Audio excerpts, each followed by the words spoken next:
ಬಾಲಕಾರ್ಮಿಕ ಕಾಯ್ದೆ ಪ್ರಕಾರ ಅಪ್ರಾಪ್ತ ಮಕ್ಕಳಿಗೆ ಸಾರಾಯಿ ನೀಡುವ ಹಾಗಿಲ್ಲ. ಅಪ್ರಾಪ್ತರು ಬಾರ್ಗೆ ಬಂದರೂ ಅವರನ್ನ ವಾಪಸ್ ಕಳುಹಿಸಬೇಕು. ಆದರೆ ಗದಗ ನಗರದ ಮುಳುಗುಂದ ರಸ್ತೆಯಲ್ಲಿರುವ ವೆಂಕಟರಮಣ ಬಾರ್ನಲ್ಲಿ ಅಪ್ರಾಪ್ತ ಬಾಲಕರು ಸಖತ್ತಾಗಿ ಎಣ್ಣೆ ಹೊಡೆದು ಫುಲ್ ಟೈಟ್ ಆಗಿರೋದು ಈಗ ನಾಗರಿಕ ಸಮಾಜವೇ ತಲೆ ತಗ್ಗಿಸುವಂತಹ ಕೆಲಸ.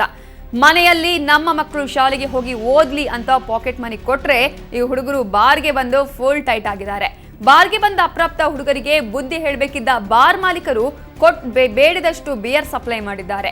ಹೀಗಾಗಿ ಬಾರ್ನಲ್ಲಿ ಕುಡಿದು ಅಪ್ರಾಪ್ತ ಯುವಕನೊಬ್ಬ ಟೇಬಲ್ ಮೇಲೆಯೇ ನಿದ್ದೆಗೆ ಜಾರಿದ್ರೆ ಇನ್ನಿಬ್ರು ಬಾಲಕರು ಎಣ್ಣೆಯ ನಶೆಯಲ್ಲಿ ಬಾಯಿಗೆ ಬಂದಂತೆ ಮಾತಾಡಿ ಸುದ್ದಿಯಾಗಿದ್ದಾರೆ.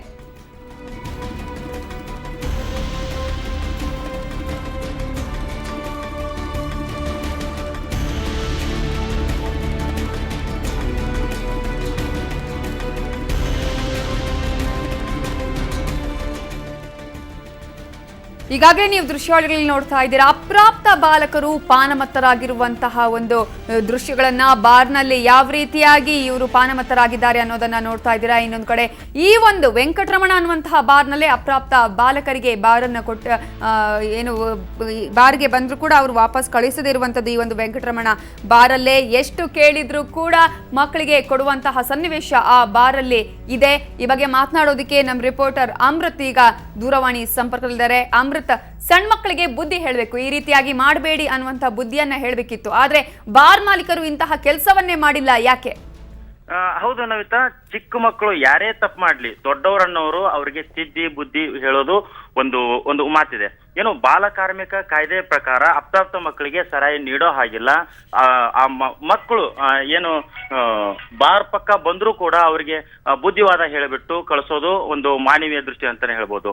ಮತ್ತೊಂದು ಕಡೆ ಈ ಬಾರ್ ಮಾಲೀಕರೇನಿದ್ದಾರೆ ಆ ಮಕ್ಕಳು ಬಂದು ಸರಾಯಿ ಕುಡಿದ್ರು ಕೂಡ ಸಾಕಷ್ಟು ಅವ್ರು ಎಷ್ಟು ಕೇಳ್ತಾರೆ ಅಷ್ಟು ಸರಾಯಿ ಕೊಟ್ಟು ಅವರನ್ನ ದಾರಿ ತಪ್ಪಿಸುವಂತ ಕೆಲಸ ಮಾಡಿದ್ದಾರೆ. ಇದು ಒಂದ್ ಕಡೆ ಹೇಳ್ಬೇಕಂತಂದ್ರೆ ಈ ಬಾರಿಗೆ ಯಾರೇ ಬರ್ಲಿ, ಚಿಕ್ಕವ್ರು ಬರ್ಲಿ ದೊಡ್ಡವ್ರು ಬರ್ಲಿ ಯಾರಾದ್ರೂ ಬರ್ಲಿ, ತಮಗೇನು ನಮಗ್ ಬೇಕು ಹಣ ಅನ್ನೋ ಒಂದು ಉದ್ದೇಶದಿಂದ ಈ ತರ ಕೆಲಸ ಮಾಡಿದಾರೆ ಅಂತ ಹೇಳ್ಬೋದು. ಒಂದ್ ಕಡೆ ಈ ವಿದ್ಯಾರ್ಥಿಗಳಿದ್ದಾರೆ, ಏನು ಬಾಲಕರಿದ್ದಾರೆ, ಸರಿಸುಮಾರು 12, 13, 14 ವಯಸ್ಸಿನ ಈ ಮಕ್ಕಳು ಈ ದಾರಿ ತಪ್ಪೋದ್ರಲ್ಲಿ ಒಂದ್ ಕಡೆ ಪಾಲಕರದು ಪಾತ್ರದೂ ದೊಡ್ಡದಾಗಿದೆ ಅಂತ ಹೇಳ್ಬೋದು. ಮತ್ತೊಂದು ಕಡೆ ಬಾರ್ ಮಾಲೀಕರದು ತಪ್ಪಂತಾನೆ ಹೇಳ್ಬೋದು. ಮತ್ತು ಏನು ಪಾಲಕರು ಅವರಿಗೆ ಪಾಕೆಟ್ ಮನಿ ಕೊಟ್ಟಿರ್ತಾರೆ, ಮಕ್ಕಳು ಚೆನ್ನಾಗಿ ಶಾಲೆಗೆ ಓದ್ಲಿ ಹೋಗ್ಬಿಟ್ಟು ಅಲ್ಲಿ ಎಲ್ರ ಮಕ್ಕಳಂತೆ ನಮ್ಮ ಮಕ್ಕಳು ಇರ್ಲಿ ಅನ್ನೋ ಉದ್ದೇಶದಿಂದ ಒಂದು ಪಾಕೆಟ್ ಮನಿ ಕೊಟ್ಟಿರ್ಬೋದು.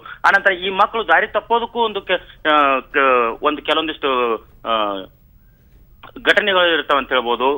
ಬಾರ್ ಮಾಲೀಕರದ ಪ್ರಮುಖ ಪಾತ್ರ ಏನಂತಂದ್ರೆ ಆ ಮಕ್ಕಳು ಬಾರ್ ಮುಂದೆ ಬಂದ್ರು ಕೂಡ ಒಂಥರ ಹೆದರಿಸ್ಬಿಟ್ಟು ಕಳಿಸ್ಬೇಕಾಗಿತ್ತು. ಅವ್ರ ಮಾತಿಗೆ ಹೆದರದೇ ಇದ್ದ ಕೂಡದಲ್ಲಿ ಪಕ್ಕದಲ್ಲಿ ಯಾವ್ದಂತ ಪೊಲೀಸ್ ಸ್ಟೇಷನ್ ಇರ್ಬೋದು, ಅವ್ರಿಗೆ ಸ್ವಲ್ಪ ಮಾಹಿತಿ ಕೊಟ್ಬಿಟ್ಟು ಆ ಮಕ್ಕಳಿಗೆ ಒಂದು ಹೆದರಿಕೆಯಿಂದ ಕಳಿಸ್ಬೋದಾಗಿತ್ತು.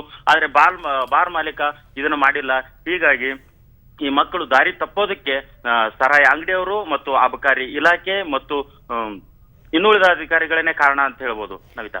ಅಮೃತ್, ಈಗ ಬಾಲಕಾರ್ಮಿಕ ಕಾಯ್ದೆ ಇದೆ ಅಂತ ಎಲ್ರಿಗೂ ಗೊತ್ತಿರುವಂತಹ ಸಂಗತಿ. ಹೀಗಾಗಿ ಬಾರ್ ಮಾಲೀಕರಿಗೂ ಕೂಡ ಇದರ ಅರಿವು ಇದ್ದೇ ಇರುತ್ತೆ. ಇಷ್ಟಾದ್ರೂ ಕೂಡ ತಮ್ಮ ಸ್ವಾರ್ಥಕ್ಕಾಗಿ ತಮ್ಮ ಲಾಭಕ್ಕಾಗಿ ಹೀಗೆ ಮಾಡ್ತಾರೆ ಅಂದ್ರೆ ಯಾವ ರೀತಿಯಂತಹ ಕ್ರಮವನ್ನ ಕೈಗೊಳ್ಳುವಂತಹ ಸಾಧ್ಯತೆ ಇದೆ, ಅಥವಾ ಇದು ಗಮನಕ್ಕೆ ಬಂದಿದೆಯಾ ಶಾಸಕರ ಸಚಿವರ?